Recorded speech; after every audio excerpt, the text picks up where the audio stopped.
Comme tu le sais déjà, l'empathie est un trait humain.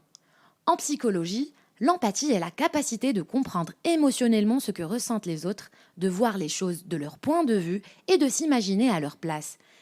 Il s'agit essentiellement de se mettre à la place d'une autre personne et d'essayer de ressentir ce qu'elle doit ressentir.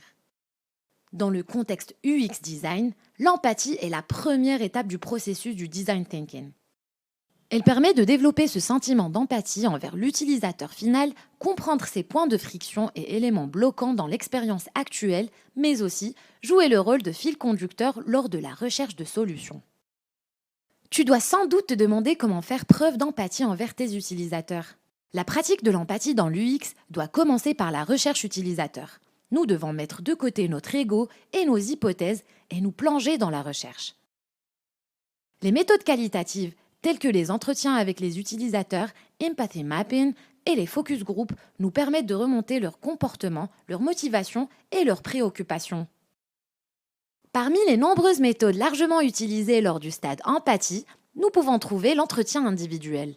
Les entretiens individuels vous permettent de parler avec un seul utilisateur à la fois, ce qui vous donne un aperçu riche de ses attitudes, croyances, désirs et expériences.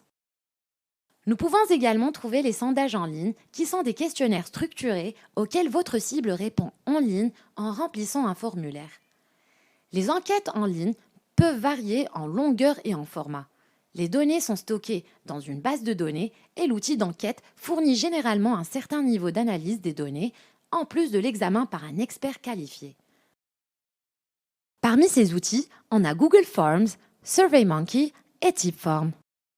Nous avons aussi la fameuse méthode entretien contextuel. Au cours de ces entretiens, les chercheurs observent et écoutent les utilisateurs travailler dans leur propre environnement. Contrairement aux entretiens individuels, qui sont généralement menés via appel téléphonique, les entretiens contextuels ont tendance à être plus naturels et plus réalistes.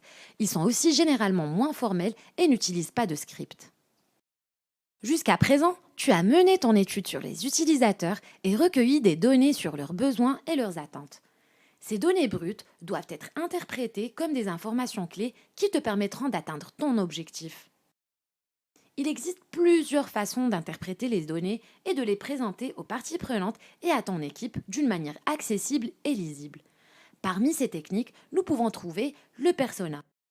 Pour personnifier l'utilisateur final de ton produit et le transformer de l'abstrait vers une personne avec un nom, des objectifs, des frustrations et des qualités.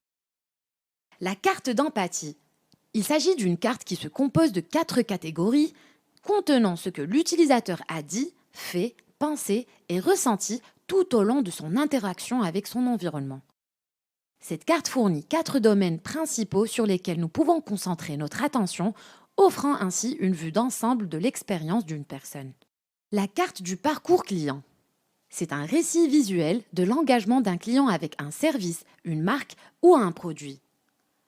La création d'une carte de ce parcours place l'organisation directement dans l'esprit de l'utilisateur, ce qui lui permet de voir et de comprendre les processus, les besoins et les perceptions de ce dernier.